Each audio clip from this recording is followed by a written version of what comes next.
Hello student, आज मैं लेके आया हूँ आपके लिए बहुत ही इंपॉर्टेंट बोर्ड एग्जाम के लिए क्वेश्चन, जिसमें मैंने जो क्वेश्चन है वो मॉडल पेपर और प्रीवियस पेपर से जो है उठाए हैं। इसमें से हर साल 2 या 4 क्वेश्चन रिपीटेड है, जो हर साल बोर्ड एग्जाम में 4 या 5 नंबर में पूछे जाते हैं। तो बड़े ही ध्यान से वीडियो को विदाउट स्किप देखना है, ठीक है। तो चलो स्टार्ट करते हैं बिना समय को व्यर्थ किए हुए। सबसे पहला क्वेश्चन है, माना किसी समतल में स्थित सभी रेखाओं का समुच्चय L है तथा जो R है, रिलेशन है उनके बीच में, वो है L1 L2 पर लंब है। ठीक है, L1 रेखा L2 रेखा पर लंब है। तो R बताइए, इनके बीच में संबंध बताना है कि ये सतुल्य होंगे, एक दूसरे के सममित होंगे या फिर संक्रामक होंगे। तो देखो, सबसे पहले हम चेक करते हैं सतुल्य के लिए।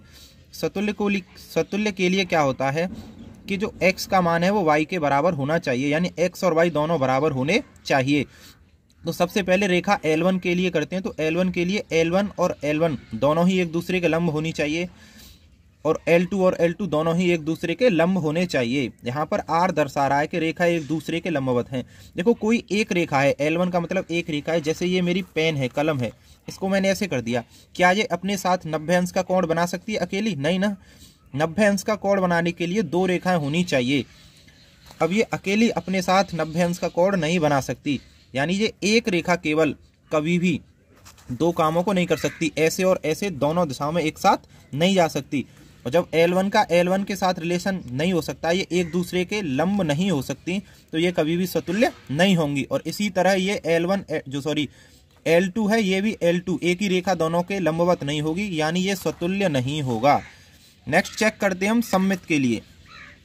तो देखो, सममित में दिया है, सममित में होती है कि L1 L2 हो तो L2 L1 हो दोनों, यानी L1 L2 के लंबवत है तो L2 भी L1 के लंबवत होनी चाहिए।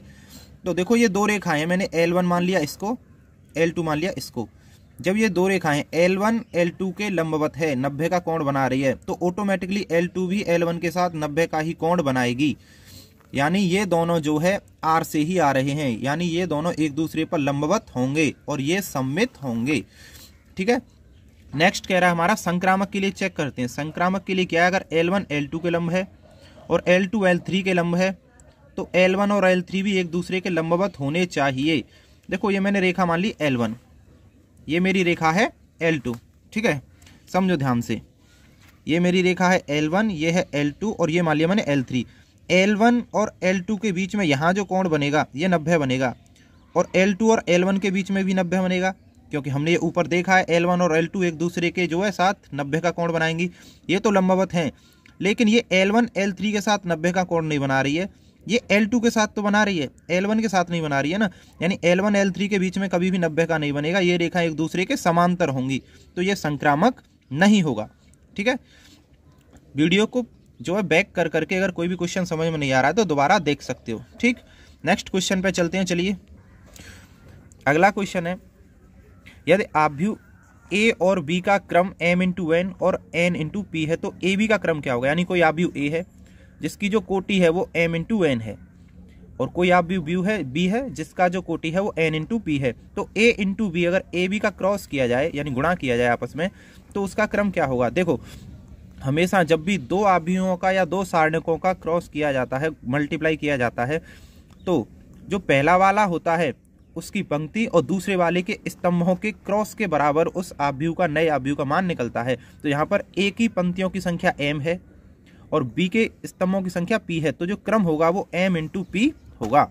ठीक है, बहुत ही ईजी क्वेश्चन है। नेक्स्ट क्वेश्चन है, x y d square y upon d x square plus x d y upon d x का whole square minus y d y over d x. तो इसमें इसकी घात पूछ रहा है। ठीक है, इस समीकरण में इसकी घात। एक चीज का बस ध्यान रखना है, जो दोनों के y और x दोनों के होल स्क्वायर के ऊपर हो वो हमारी घात होती है, और जो d के ऊपर होती है, ऊपर d और नीचे x के, ये हमारी कोटि होती है। तो इसमें देखो, दोनों के ऊपर घात है, उसका मान 2 है, यानी इसकी जो घात होगी वो 2 होगी। ठीक है, नेक्स्ट क्वेश्चन है, i into I minus J into J plus के इंटू के का मान ज्ञात कीजिए। देखो, ये वेक्टर वाले चैप्टर में से क्वेश्चन है और बहुत ही मोस्ट इंपोर्टेंट क्वेश्चन है। पहले थोड़ी सी बेसिक समझ लेते हैं। आई का आई के साथ जो डॉट प्रोडक्ट होता है वो 1 होता है, जे का जे के साथ 1 होता है, के का के के साथ 1 होता है, यानी किसी भी आई जे के का खुद के साथ डॉट प्रोडक्ट 1 होता है। ठीक है, और इनका अगर क्रॉस प्रोडक्ट करें आई इंटू आई तो 0 के बराबर होगा, जे इंटू जे 0 के बराबर होगा, के इंटू के 0 के बराबर होगा। तो यहाँ पे चलो यहाँ से मान रखते हैं, आई इंटू आई यानी 1, माइनस जे इंटू जे यानी 1 और फिर प्लस के इंटू के का मान 1, 1 से 1 खत्म, बचा क्या हमारे पास 1, तो इसका आंसर होगा 1। ठीक है, साथ ही साथ कॉपी पे इनको वीडियो को पोस्ट कर करके और जो है सॉल्यूशन को उतारते रहना। चलते हैं नेक्स्ट क्वेश्चन की ओर। देखो नेक्स्ट क्वेश्चन बहुत ही शानदार और very very very most important question है। सॉल्यूशन इजी है, देखने में तुम्हें लेंथी लगेगा, बस एक एक स्टेप को तुम्हें समझते हुए चलना है। और अगर तुमने मैथ थोड़ा सा भी पढ़ रखा है, समाकलन अवकलन कर रखे हैं, तो तुम्हें इस निश्चित समाकलन को करने में कोई भी प्रॉब्लम नहीं आएगी। देखो दिया है आई बराबर, आई मतलब पहले तो आई का मतलब समझो, आई का मतलब इंटीग्रेशन यानी समाकलन। आई बराबर है लिमिट 0 से π/2 1/1 प्लस अंडर रूट में 10x dx। इसका हमें समाकलन करना है, निश्चित समाकलन लिमिट लगाकर। तो देखो लिमिट का जो रूल होता है वो होता है अपर लिमिट यानी ऊपर वाली लिमिट, इसका समाकलन करो, फिर अपर लिमिट का मान रखो माइनस, फिर उसी समाकलन में लोअर लिमिट को लगा के घटा दो आपस में। ठीक है, देखो तो मैंने आई बराबर माना 0 से π/2 1/1 प्लस, देखो tan थीटा को मैं लिख सकता हूँ tan 90 माइनस थीटा, क्योंकि मेरा tan 90 minus theta cot theta के बराबर होता है। तो मैंने tan x को लिख लिया tan 90 माइनस x। ठीक, नेक्स्ट स्टेप में क्या किया, 0 से π/2 limit 1/1 plus tan 90 minus theta यानी 90 माइनस x हो गया cot x, 10th की त्रिकोणमिति है cot x हो गया। अब मैंने क्या करना है, दोबारा से 0 से π/2 1/1 प्लस cot x को 1/tan x में चेंज कर लिया, cot x बराबर 1/tan x होता है। उसके बाद क्या है, 0 से π/2 1/, देखो भिन्न सॉल्व करोगे तो ये 1 प्लस ये जो मेरा अंडर रूट है, पहले अंडर रूट सॉल्व करते हैं, एक को अंडर रूट से बाहर निकालेंगे 1 आएगा।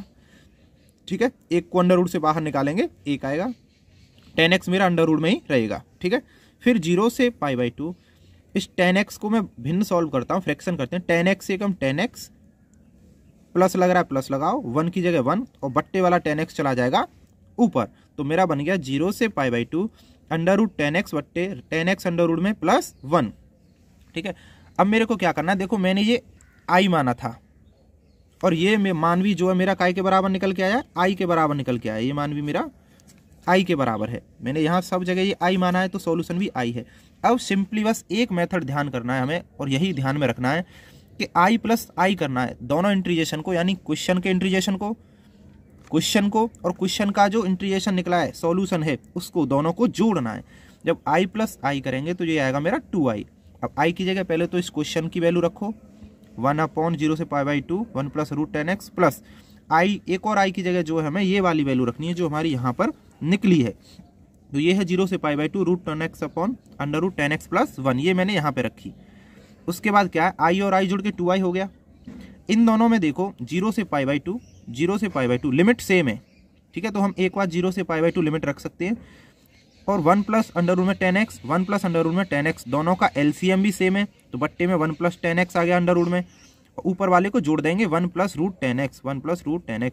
अगर थोड़ी सी ध्यान से और डीपली कैलकुलेशन करोगे तो ये भिन्न है कि 1/, ये प्लस 1/, वो हर समान हो तो हर एक बार आ जाता है नीचे, और ऊपर वाले अगर प्लस हो रहे हैं तो जुड़ते हैं, माइनस है तो घटते हैं। तो बस वही क्या है, यहाँ पर हमारा जो एलसीएम है 1 plus tan x under root में है, इसमें भी वही है, एक बार वो लिख लिया, ऊपर वाले को जोड़ दिया 1 प्लस tan में जो अंडर रूट में tan x, 1 plus tan x में 1 प्लस tan x से कट गया, ये मेरे पास बचा 0 से π/2 और ये इससे कटा एक बार 1 dx, तो 2i बराबर 1 का करेंगे अब हम समाकलन, 1 का समाकलन होता है x, 0 से π/2 समाकलन 1 का हो गया x।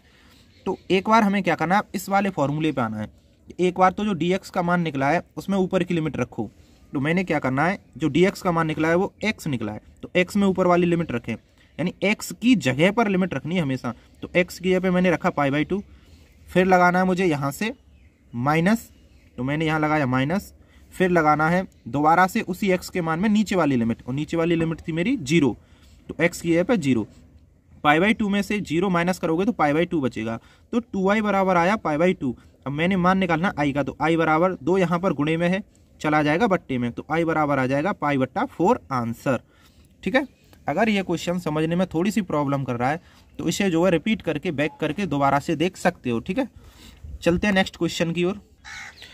अगला क्वेश्चन है, यदि r यानी ये जो r है, एक r इसमें जो रियल नंबर वाला है और एक r है रिलेशन वाला, r से r में फलन जा रहा है, r f x बराबर क्वेश्चन है x स्क्वायर, ये है, इसका मतलब होता है सभी x के मान ठीक है, जो उल्टी ए जो बन रही है इसका मतलब होता है सभी x के मान कहाँ से हैं, रियल नंबर में से हैं, तो फलन बताइए बहु एक एक ही है।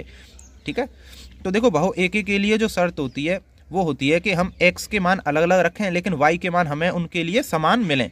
अब किसी एक के लिए 2y के मान समान मिलते हैं तो होता है एक एक ही। ठीक है, लेकिन अगर दो फलनों के लिए एक से ज़्यादा के लिए समान मिल जाए तो वो होता है बहु एक एक ही। ठीक, तो दिया है देखो यहाँ पर मैं fx लिखता हूँ एक उसमें पोर्शन में, दूसरे में लिखता हूँ y बराबर एक्स स्क्वायर का मान। अब हम यहाँ पे क्या है कि x बराबर अगर 1 रखते हैं तो एक्स स्क्वायर मुझे 1 मिलेगा, अगर -1 रखें तो भी 1 मिलेगा। तो यहाँ तक तो फलन हो गया एक एक ही, लेकिन आगे अगर हम 2 रखें तो 4 मिलेगा, -2 पर भी 4 ही मिलेगा। कहने का मतलब है हमें एक से ज़्यादा के लिए सेम मान मिल रहे हैं अलग अलग उनके। तो इस कंडीशन में अलग अलग जब x की वैल्यू मिलती है, यानी जब x की जो अलग अलग वैल्यू के लिए y के मान समान होते हैं तो बहु एक एक ही होता है। ठीक है, इस चीज़ का ध्यान रखना है। हालांकि ये क्वेश्चन इस तरह से दे रखा है कि बताइए फलन कैसा है या फलन किस प्रकार है, विकल्प में भी आ सकता है, लेकिन मैंने क्या इसको सही तरीके से बना दिया जिससे कि पेपर में कोई दिक्कत ना आए। पेपर में इस तरह से पूछ सकता है, तो बताइए कि फलन बहु एक एक ही है। नेक्स्ट देखो हमारा क्वेश्चन है कॉट इनवर्स -1/√3 का मुख्य मान ज्ञात कीजिए। ठीक है, देखो एक चीज़ का तुम्हें ध्यान होना चाहिए कि कॉट जो होता है वो अगर कॉट माइनस थीटा जो होता है वो इनवर्स ट्रिग्नोमेट्री में पाई माइनस थीटा के बराबर होता है। यानी कॉट अगर माइनस में दे रखा है तो हमें वो पाई में से घटाना पड़ेगा। तो इसे मैं लिख सकता हूँ कॉट इनवर्स पाई माइनस और 1/√3 मेरी वैल्यू होती है कॉट में 60 अंश की, और 60 अंश को लिख सकता हूँ मैं पाई/3। तो इसकी जगह लिख सकता हूँ मैं पाई/3। अब मैं आगे करता हूँ कॉट इनवर्स, इस भिन्न को हल करेंगे 3 पाई माइनस पाई की पाई और 3 का 3, तो 3 पाई में से पाई गया तो क्या बचा मेरे पास 2 पाई/3। तो कॉट इनवर्स, अब ये मेरे पास जो 2 पाई/3 है ये कॉट की वैल्यू होती है, तो कॉट इनवर्स कॉट 2 पाई/3, कॉट से कॉट कटा, मेरे पास बचा 2 पाई/3 आंसर।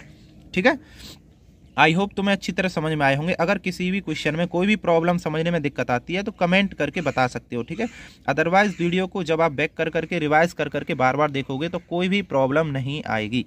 ठीक है, आगे क्वेश्चन और इम्पोर्टेंट क्वेश्चन मॉडल पेपर के और जो बोर्ड के एग्जाम के प्रीवियस पेपर हैं वो हम डालेंगे नेक्स्ट वीडियो में। Thank you very much.